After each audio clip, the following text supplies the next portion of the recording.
Did you feel that your relationship with your babies was impacting your relationship with other people in your life, either positively or negatively? My guest today, Brandy, shares a story of an intensity with her babies that so many of us can relate to.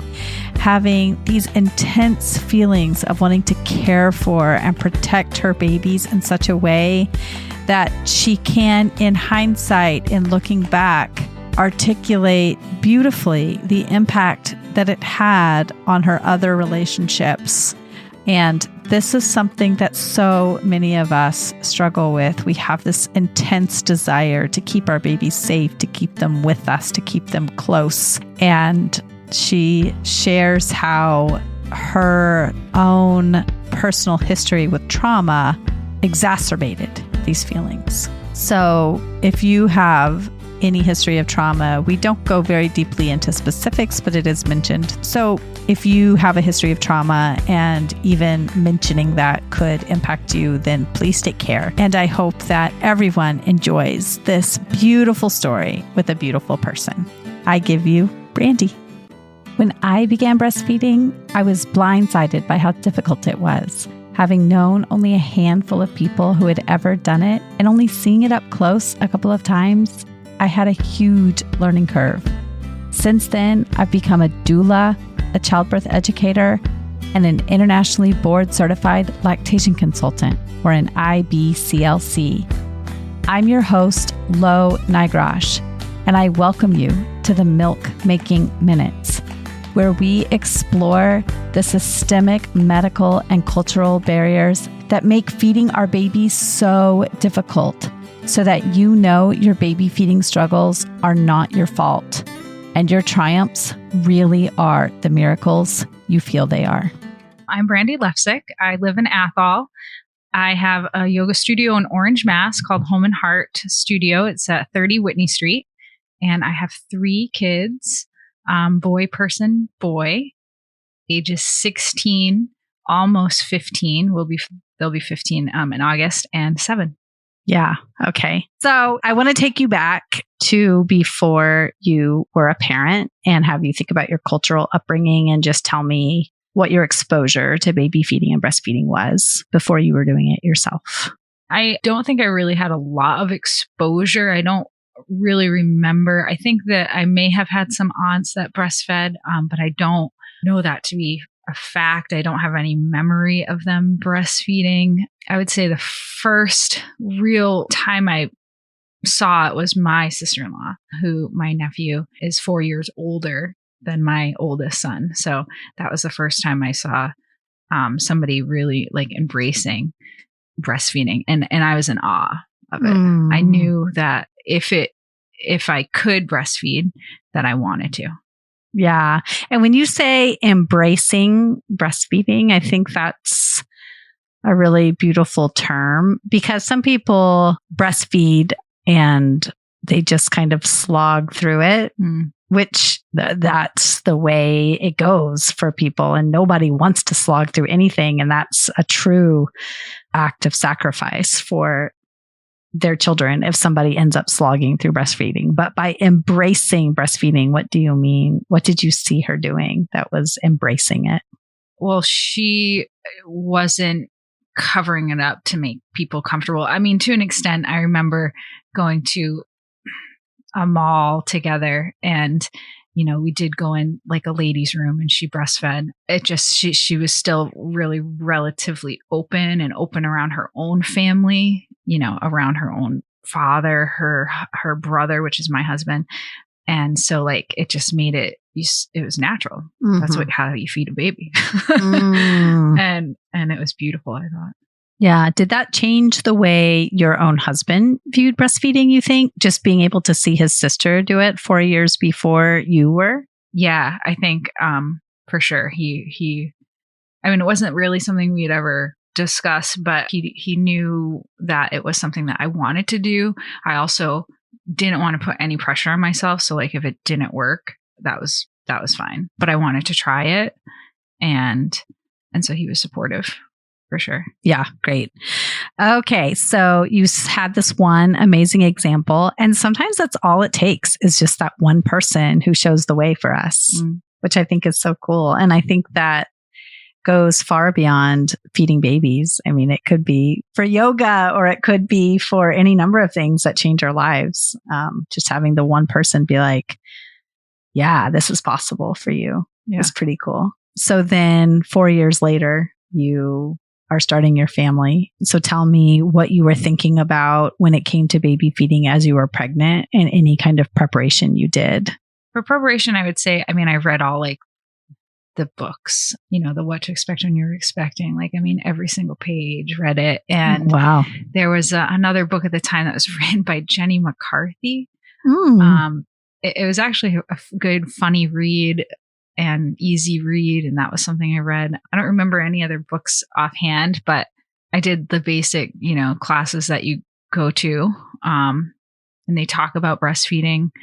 There's no other real preparation for breastfeeding for me, but except for, once you have the baby and try first latch, which didn't work actually, right away. I felt like I needed some help with the nurses and midwives. I was at Greenfield Hospital for my first one. It was a really nice, lovely experience with midwives there.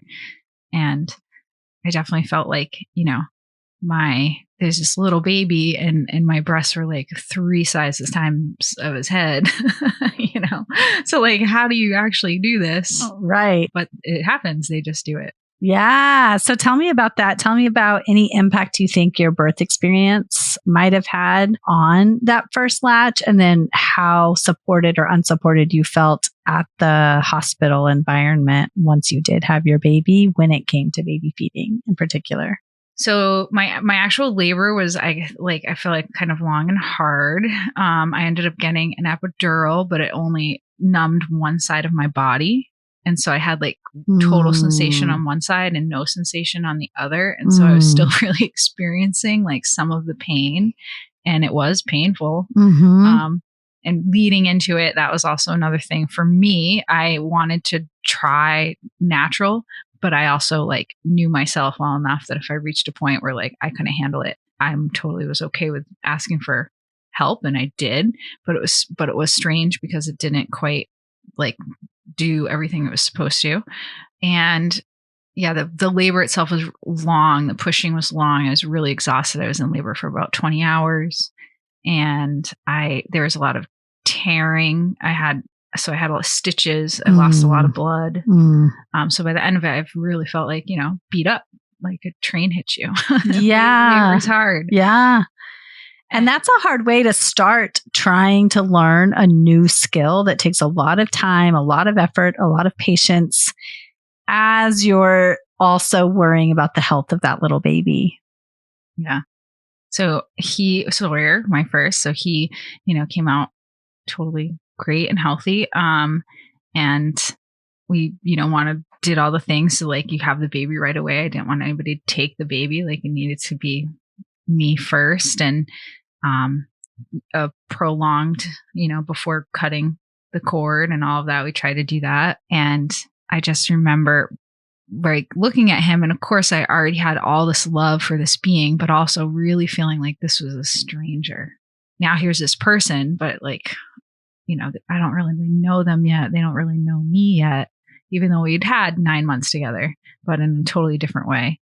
And it felt like this overwhelming love, like the Grinch, and your heart grows 3 times, right? It just like was instant, but there was still a lot of, I would say like maybe trepidation. Is that the right word? Where I felt still like, now what do I do? Yeah. And, they encourage you to try to latch right away. And I just remember sort of trying to hold his head, and his head was bobbling and I was shaking, and it was literally like this whole shaky moment.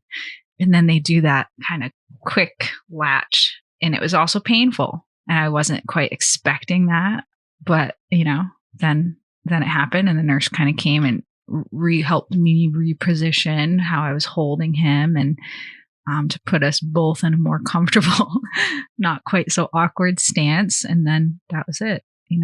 I was on my breastfeeding way. Wow.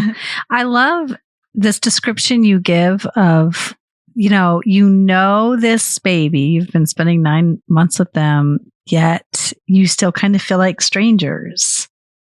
And I think one of the things that's missing in postpartum care is this encouragement of those of us who care for people in the postpartum period to spend the time just focusing on getting to know your baby.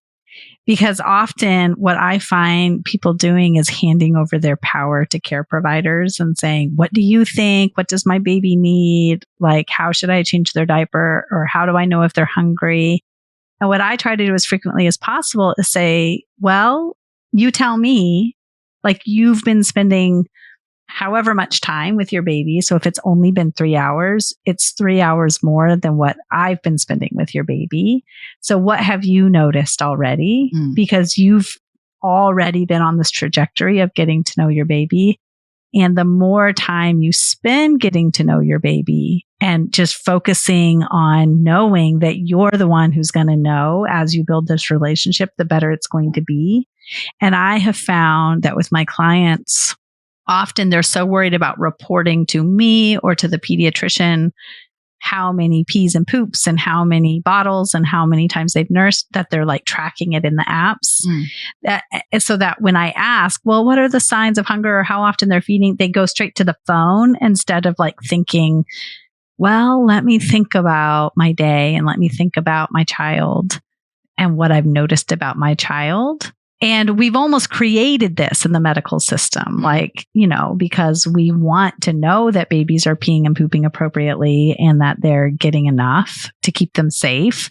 But it also is this double-edged sword where then parents start to lose this ability to believe that they are the ones who can get to know their child. And so this description you give of like, you kind of feel like strangers, but then it's your job to like, get to know your baby. Like that's how you know if they're doing well is by getting to know them. Yeah. Like that, I feel like is like the piece that we all have to figure out. And sometimes it takes us a couple of days to figure it out. And sometimes like, I feel like I didn't settle into that until my son was like multiple years old, till my oldest was that, oh yeah, like there's so many things I missed because I was too busy trying to like fix patterns instead of just recognizing, oh, this is just how he is as an individual. Yeah. Because they do feel like strangers when they come. Yeah. Even though you do love them. Yeah. So do you think that breastfeeding is what created that intensity for you? Or do you think that intensity would have been there whether or not you had breastfed? Or do you think it contributed in some way? It definitely contributed. I mean, I felt so connected to my kids by breastfeeding. It was just really like empowering to me. I felt, I'm the mom. Mm-hmm. I know this baby more than anyone else is ever going to know this baby. Mm-hmm. They were mine. Mm-hmm. And it felt very primal, possessive.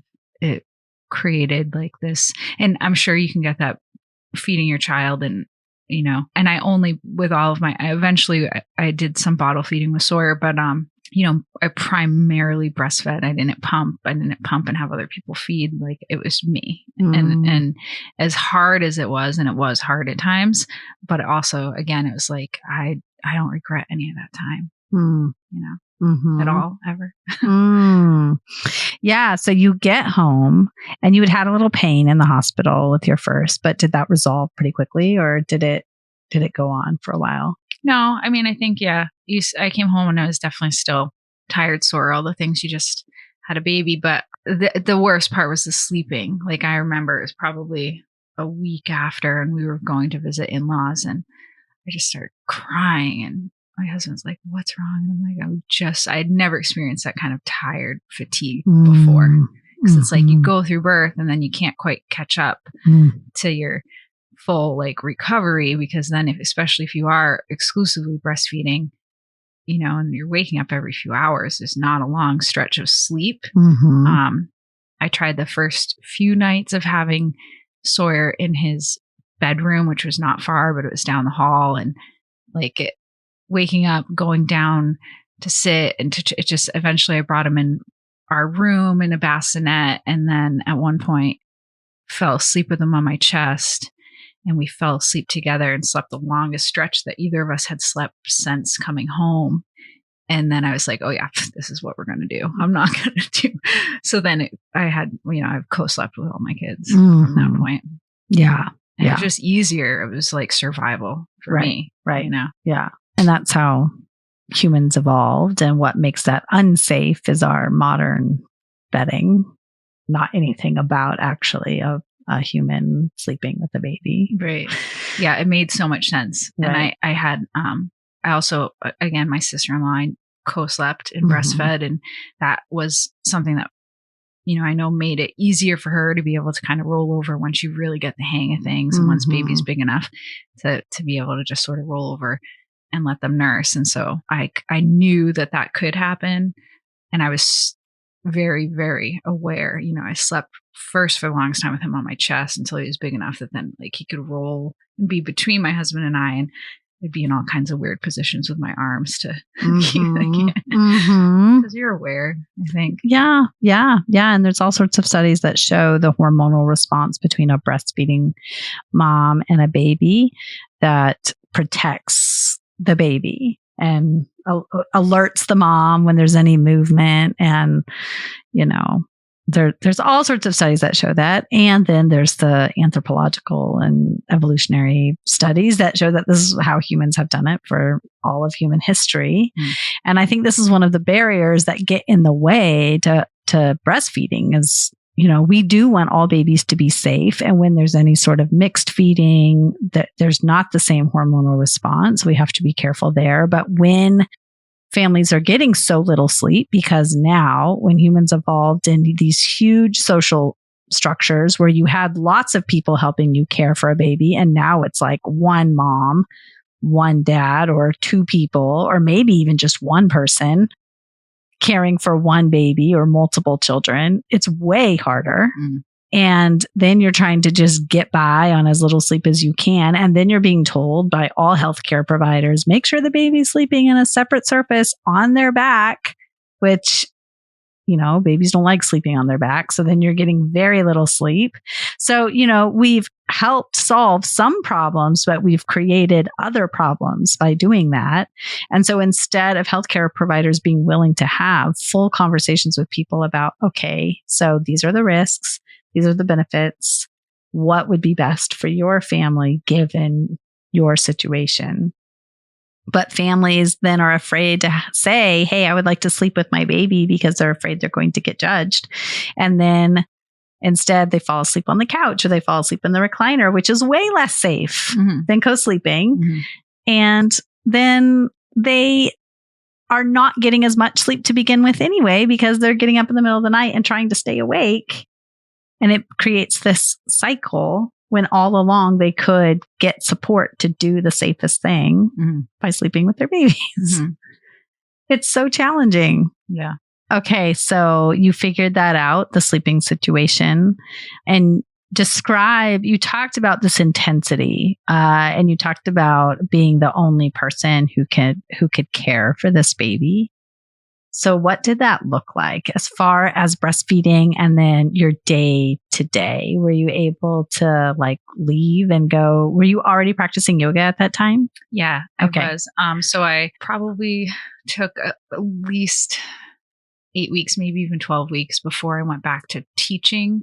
And, but I eventually did go back to teaching, but I would pretty much for the first at least 6 months, if not more, if I left Sawyer or, he would be with my mom, mother-in-law, like a sister-in-law, my husband. I was very, very limited. I was psychotic sort of. So I was very limited on who I allowed, it was mostly me and very little time with other people. But definitely as he got older, and then you need more time for yourself and more time to be apart. But I didn't want to be apart. Every so often, there's a time where I was definitely felt over touched because I would hold this baby like all day long because I wanted to, like wearing my baby, and just like, that was it. They were mine, and I worked and functioned and did everything. I held them all the time.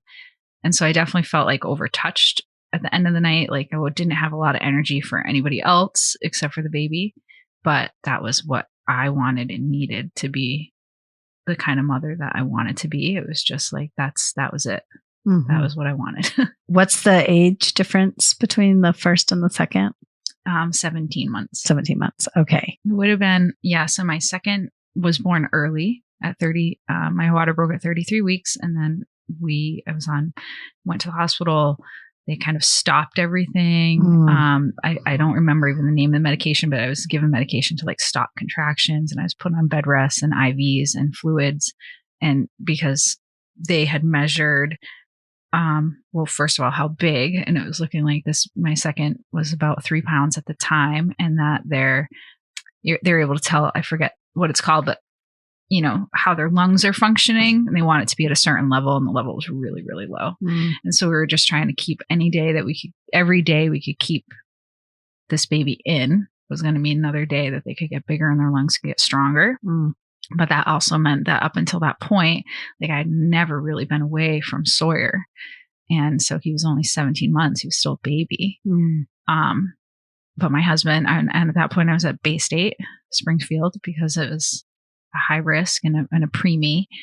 So he would work, and then he'd pick up my son, and he'd drive to the hospital, and sometimes they would both sleep with me in the hospital at night, and then he'd bring him to my mom's or his mom's and do work and then come back. And because I wanted Sawyer to be with him as much as possible. It killed me that I had those like 11 days where I couldn't continue to be the mom to him before I had another one, but that's what happened. Was he still breastfeeding at that time? No. So he had stopped breastfeeding. I stopped breastfeeding him at 10 months.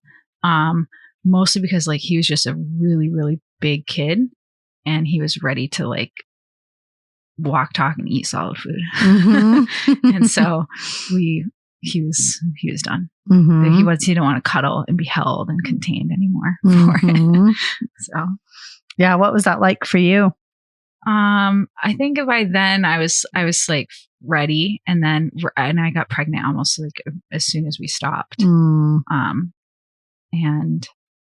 And then my second pregnancy was really challenging. I had a lot of health issues, so that was hard to be pregnant and to have a baby, and to have like pregnancy issues that just the normal fatigue, but I had extra issues on top of it. Yeah.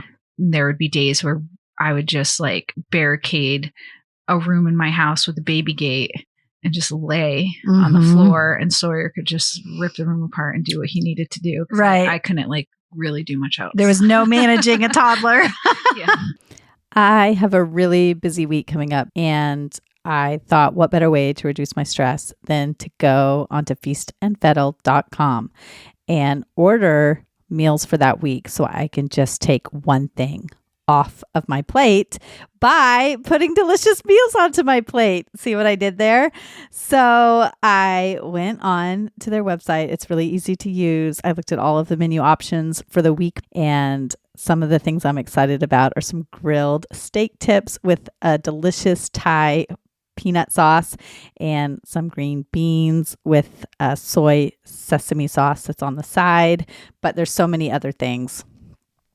And that is one of the ways that I am choosing to provide self-care for myself so that I can reduce my stress load. If you would like to do the same and spend more time with your family and less time worrying about what's for dinner, go to feastandfettle.com to get home cooked meals delivered right to your front door. And you can get $30 off your first week's delivery by using my code MILK, MILK. And just let somebody else cook for you. You won't regret it. If you're listening to this podcast, then you are more than aware of all the barriers that can make feeding our babies so difficult. You are also more than aware that support can make all the difference. So if you are struggling to feed your baby in the way that you had hoped, or if it is more stressful or anxiety inducing than you had anticipated, then what are you waiting for? I am here for you. Go to my website, www.quabbinbirthservices.com. I can't wait to connect with you. I can help you take the next right step in your baby feeding journey so that you feel less anxiety and get more joy out of those moments when you are feeding your baby. I can't wait to hear from you. Talk to you soon.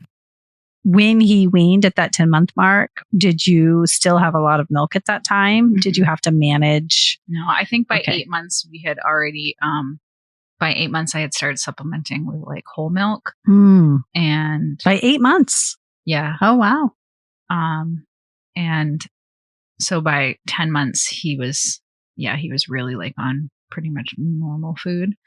That didn't happen with my other two. It just happened with him. And if you see him now, it would make sense. He's massive. Yeah. He was just a big kid. Okay. So you're on bed rest for 11 days in the hospital. And then what happened from there?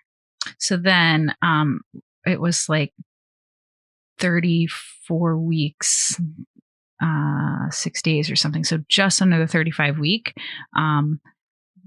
After that point, they, again, because my water had broke. And so if I moved, like there was amniotic fluid, but it was like the way that they described it was almost so like a balloon pop. But then if the baby's head moved, it would like stop it. But then if they moved a different way, like there would be a little bit. Right. And so there's a risk after so long of, of there being infections or other things like that. So we got to that point where it was like, okay, we think that the baby's going to be fine. So then they gave me medicine to start contractions again, which is, I think, called Pitocin, right? Yeah. So, and that was wild because it was like, I wasn't having any contractions. I was on bed rest. It was not comfortable. I had like compression things on my legs that would automatically inflate to like, try to move the fluid. I would get up sometimes and do yoga and they'd come in and be like, you can't get up. You need to lay down. Oh my God. And so it was really hard for me to just be and not do anything, even though I also knew like I needed to soak up as much rest as possible before I had this preemie. But it was very, very hard mentally to do. Yeah. And then when they gave me the Pitocin, we woke up in the morning. My husband drove my son from Springfield to go, be with his mom or my mom. I don't even remember. And then drove back. And on his drive back, I'm like, you need to like, because I'm not sure you're going to make it in time. And I was sort of freaking out thinking like, oh my God, he's not even going to make it because the contractions just started so quickly and progressed so fast. He did make it in time, but what, and the whole time I'm in Bay State because they have, care. But they didn't have anything set up in the actual room where I was going to have the baby. So they didn't have like the incubator or whatever things that they were going to. And I finally started feeling, and that was another thing. Like I also felt like I didn't have a build up for contractions to kind of like work myself through it. So they hit so hard and I was like, yeah, I need an epidural. There's no way I can handle this. So I got the epidural, which worked exactly as it should. Good. And was a completely different experience from the first time. So it was like, oh, it doesn't really hurt. There's pressure, but I could, it was totally different. But the nurses came to check and they were like, oh, okay, there's hair. Close your legs. Wait a minute. We need to get the doctor. And I just started laughing and like my baby was coming.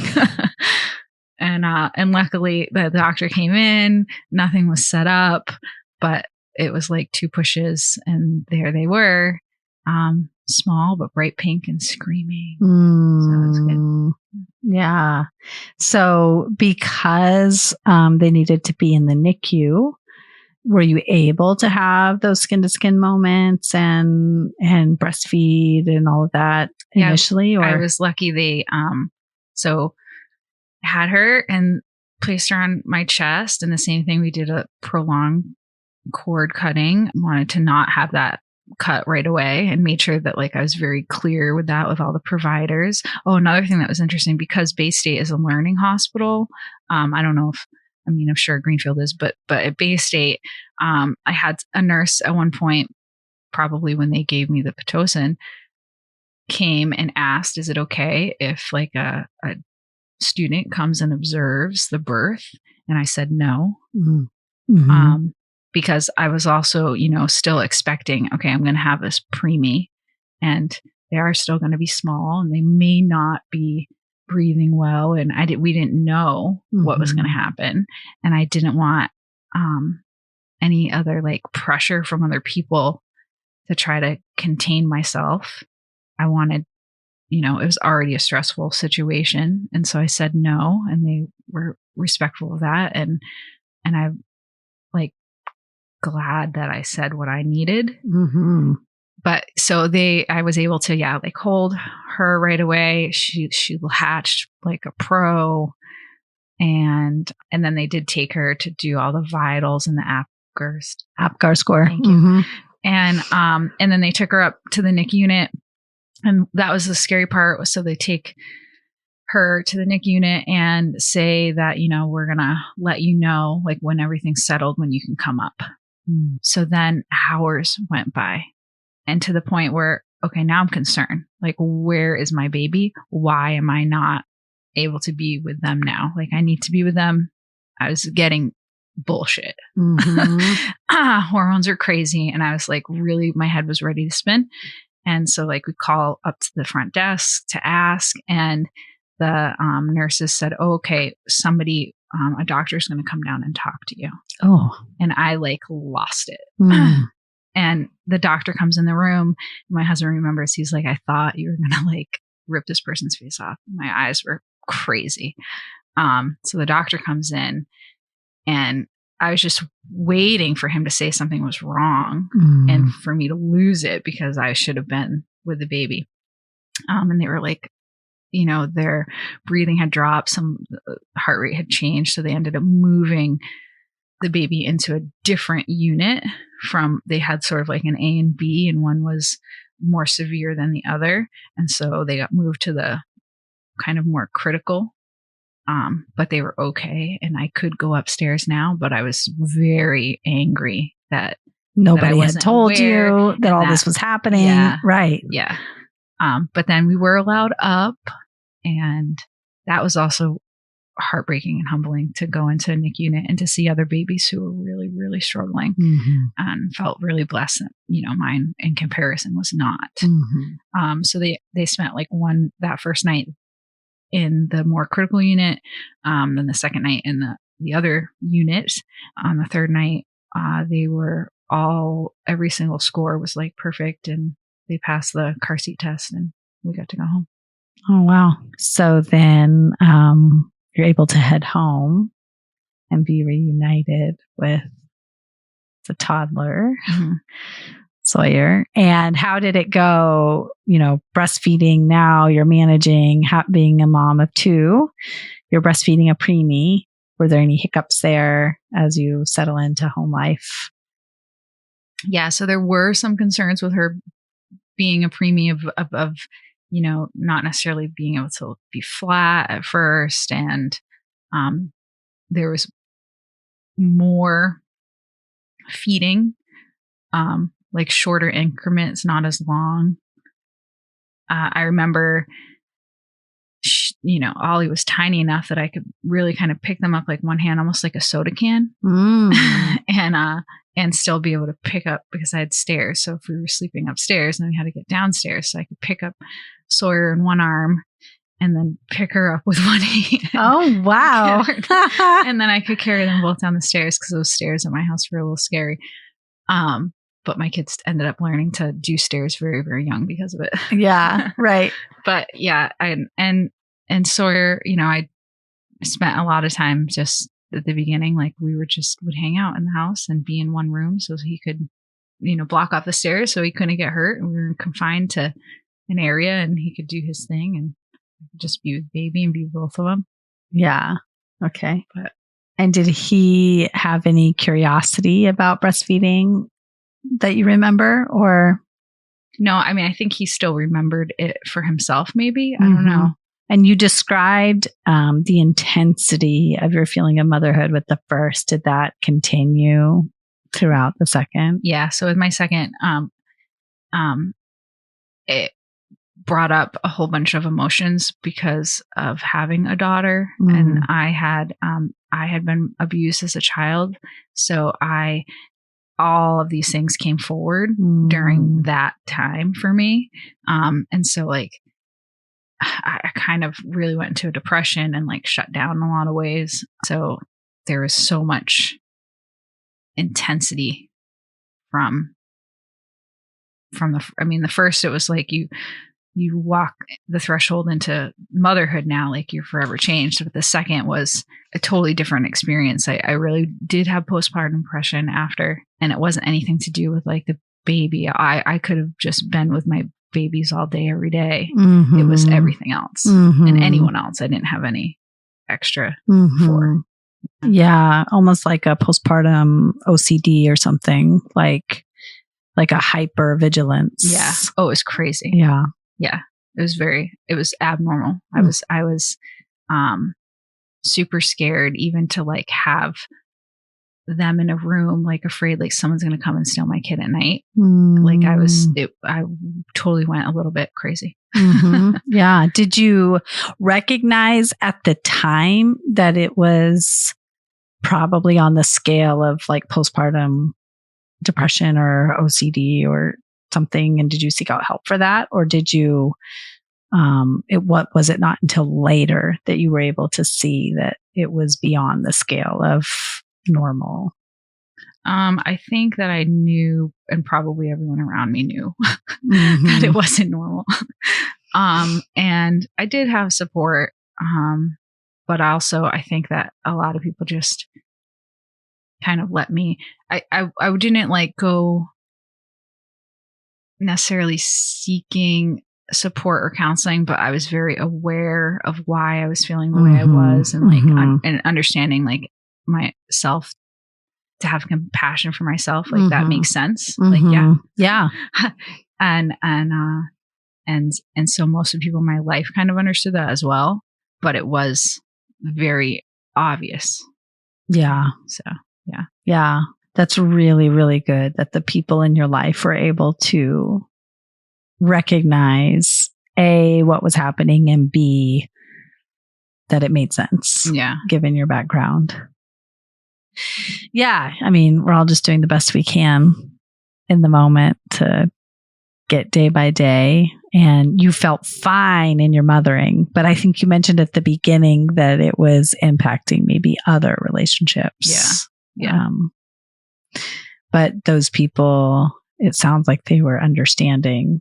Right. I mean, understanding to a point for sure. You know, it definitely impacted my marriage, you know, because I was so hands-on detached parenting that I had very little time for a marriage or intimacy or anything else. I didn't, and the co-sleeping, you know, because I had all of what had happened to me kind of came up and like I was triggered, I guess.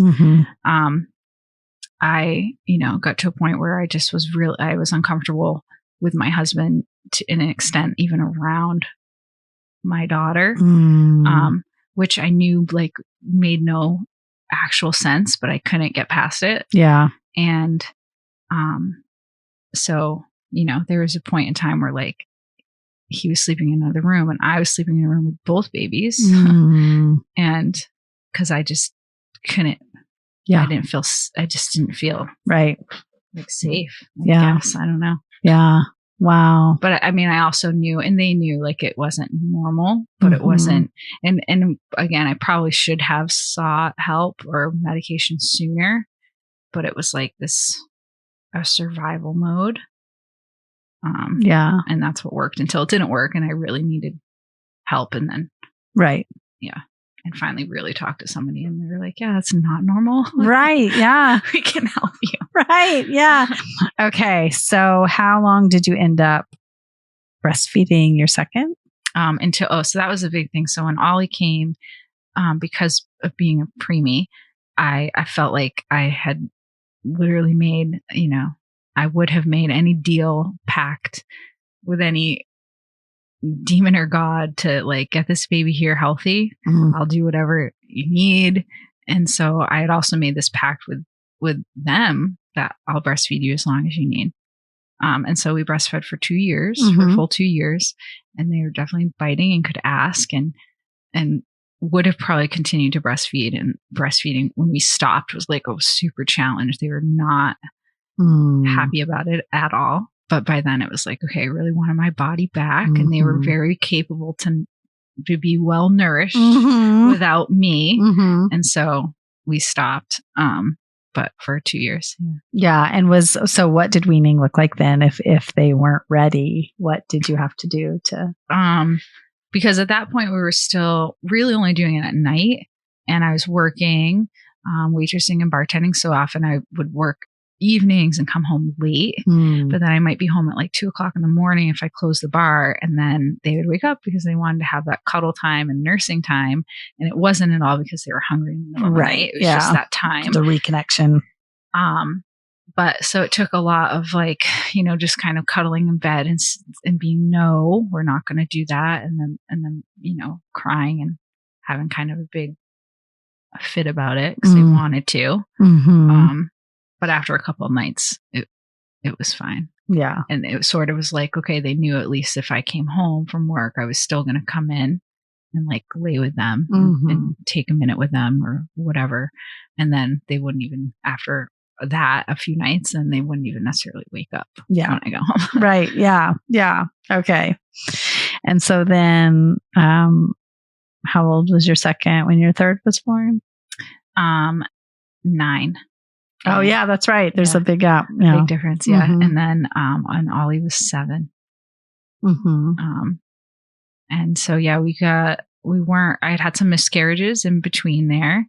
And I had also had one pregnancy that I had terminated because I had gone back to school and was in this program to become a physical therapist assistant. And it was a 2-year program, and it was like we weren't in that place. It was a hard choice, but we weren't in the place to have a baby then, and so we chose, to not.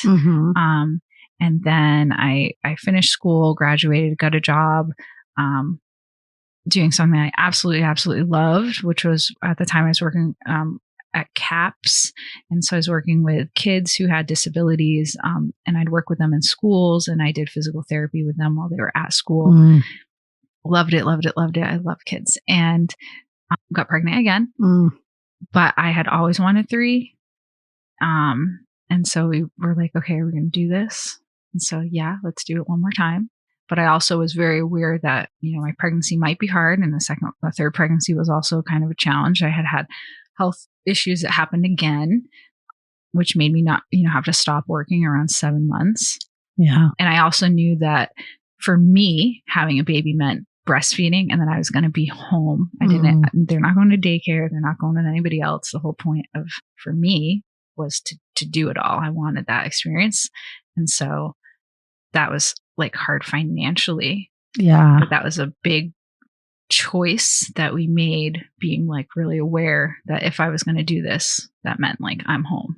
So we're going to have to figure out how to function, money and all the things so that I could be home and be the same kind of mom I was to the other 2, which I did. I was glad that I got to do it. And the big kids helped a lot. I think it made them, when we first told them, I think Ollie was excited. My oldest was not excited. And he's like, you already have 2. Why do you need a third? He's like, this is not a good idea. I know. If I were ever to have a third, that is exactly the dynamic that would play out. And so that was, I think ultimately, like, it's made my big kids way more like kind, compassionate people and more responsible. They had to do things at times to help. And then they also saw, I had morning sickness. And before I ever told them, I would drive them to school, and I had morning sickness like clockwork almost. I would drive past a certain point on the way and would multiple times would have to like stop on the way to work to throw up at this one spot every time. And so I was like, Mama, and I was at kindergarten or first grade. But they'd be like, what's wrong? Why are you sick? And then eventually, of course, saying like I was pregnant. But so it made them, and then seeing me as it progressed, I have a heart condition, which I actually had an ablation for after I had Ollie. After I had my second one, I had an ablation, which mostly fixed the problem. I have an extra AV node, so I used to take beta blockers all the time. And so the ablation, they like zap that little electrical impulse in your heart that's telling it to beat more than it should, and it solved the problem until I got pregnant a third time. And then you just have your producing, like your body is doing this more blood and more work, and then it triggered the a tachycardia again.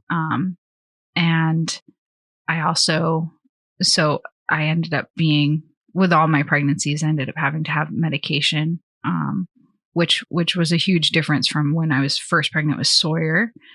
The medication was graded, whatever class it was, is like, definitely not necessarily being safe, because it was really kind of unknown, some of the effects, versus by the time I had my youngest, like I had already had experience with it 2 times, and then the medical information was different, so the first time it was like super scary. And by the third time it was like, no, the baby's going to be fine. And I'm going to do this for my own health. Yeah. Right. Yeah. That does make a big difference. Yeah, totally. Okay. So you were able to keep baby cooking. And then how did early breastfeeding go? And then and by the third one, breastfeeding I definitely like knew. And definitely with the third one, I felt like the baby came out and wasn't a stranger. I knew this baby looked just like my other babies, smelled like my other babies. Like this was my baby. And even with such a, like a 7-year gap between the last time, it didn't feel like you were relearning a skill. It felt familiar still. Yeah. Wow. I think so. Although, I did experience pain, with the first breastfeeding, there was times where I had like sores, and I had one inverted nipple, before. And so that one side like was a struggle. By the second pregnancy, that problem had like resolved itself. And so by the third, that wasn't there anymore, but it definitely went through the normal like soreness and, which positions worked for him and I. And, but you have more tools in your tool belt by the time you have your third. So how to play around a little bit more. Totally. Yeah. So what would you consider your biggest challenge when it came to breastfeeding? A challenge, I guess, like publicly, I was comfortable and thought it was like the most beautiful, natural, empowering thing, but definitely experienced a few times out. I remember once at Chili's, getting some real looks when I tried to breastfeed. And one time, which was with my first, when I had gone and visited with some girlfriends and taken this new baby. Oh yeah. And then ended up breastfeeding. We were all like chit-chatting together, and I just breastfeed, but I could tell it made other people in the room like very uncomfortable. And I was not covering up. I was full boob, like out over the shirt. I didn't lift the shirt up. I wanted skin to skin. I had big breasts that was going to like engulf, I felt like, and suffocate my kid if I didn't see what was happening. That obviously wasn't going to happen, but that's how I felt at the time. And I was still, when that story happened, it was still probably only a couple months in, like maybe, 8 weeks, 11 weeks. Yeah. There's still a learning curve. Yeah.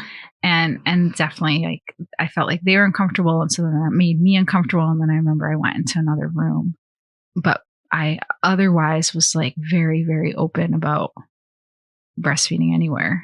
I had no problem with, and I had such like this crazy, like I had said before, how like I was so focused. So I think I very much like expressed that kind of energy. So for the most part, no one was going to come up and say anything to me because they probably were aware that like I would bite their head off. Right. Yeah. If they had anything to say. Right. But so I didn't really like experience anybody saying anything to me. I definitely had a few times where I felt like I could tell people may have been uncomfortable. And so maybe I would go in another room. But for the most part, like I was going to do what was comfortable for me. And that definitely never meant covering my baby. Right. Like with even like a blanket or something over, like none of them liked it. They would pull it off. Right. And then they wouldn't latch right. And they'd be like, what is happening? Because like, that's not what we would normally do. Right. Exactly. So. Yeah. Yeah. I think a lot of people just don't understand how challenging it would be to cover a baby. Yeah. While feeding. It's just not possible for so many babies. Yeah. Amazing. Well, I know we talked about your yoga studio at the beginning. I do want to give you another opportunity to just talk about the ways that you serve our community, because I have found getting to know you to be so lovely. I wish I got to spend more time at your studio, but the first time I went to your studio was you were doing along with somebody else, you were hosting a women's wellness event. Megan Brocklebank. She's lovely, amazing. An herbalist. Yeah. And so, and I know you do aerial yoga at your studio. You do some gentle yoga. You do a mom and baby yoga event. So what are some of your favorite offerings that you have at the studio? I know I just listed a few. But. Yeah, no. I've been teaching yoga for 20 years and have a lot of like exercise science background. And so I taught at our local Athol YMCA for about 16 years. I taught a whole bunch of different programs there for fitness, including Silver Sneakers, and ran a lot of the programs for seniors. I love seniors and I love kids. And I'm now at a point where every single class I teach is pretty much my favorite class, because I only teach what I really, really want to do and love. That's amazing. Yeah. And what a life. Yes. It's been a dream. So I have my own space. I've had it for a little over a year and a half. And it's beautiful. Your space is so beautiful. So it was really like a dream. And I try to offer a lot of different classes. So gentle yoga, I offer a community class on Fridays at 9:00. It is open to everyone. It's super, super gentle. We do a lot of stuff in chairs. It was originally a class that was just for seniors, meaning ages 65 and older, but I've opened it up to anybody because I've met people on all different levels of fitness and age. It's a class that I still love to do. Like gentle movement is, I teach also a lot of functional patterns. So functional movement patterns beyond yoga, because we got to be able to get up and get down and do certain movements with our arms and body. So I try to pick up the groceries. Exactly. Yeah. And so I incorporate a lot of functional patterns into my teaching.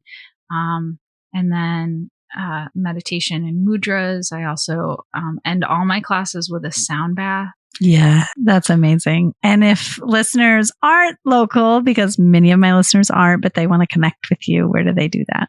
I am on Instagram and Facebook. You can find me on Instagram as Hometown Yogi. And I do have a website, Hometown Yogi B, just the letter B. Hometown Yogi B for my website. So you can find me there. Great. And we'll have all that in the show notes so people can click very easily. Cool. Thank you. Yeah. Thanks so much. It's amazing to me how when we are in the thick of the postpartum experience, or any experience really, it just becomes our new normal. And we might know that something feels difficult or challenging, yet it's hard for us to seek help for something that we know might be extreme. And in Brandy's situation, it was not the childcare tasks that felt difficult, but the fact that her intensity of wanting to be the only person who cared for her children or who were with her children impacted the rest of her life. And I know that there are other people who can relate to that. So if that is something that you have experienced and you would like to chat about how that has impacted you, then please join my Milk Making Minutes community group on Facebook. That is where we have these sorts of discussions, how baby feeding impacts all aspects of our life, including our relationships with other people. And if you would like to make your relationships go a little bit more smoothly by not arguing about what's for dinner, then go to feastandfettle.com where you get $30 off your first week's delivery of delicious home-cooked meals by using my code MILK. You get to choose from a wide menu of options, and you don't have to order every week. You can just order on the busy weeks. I can't wait for you to try it out and report back to me. Enjoy.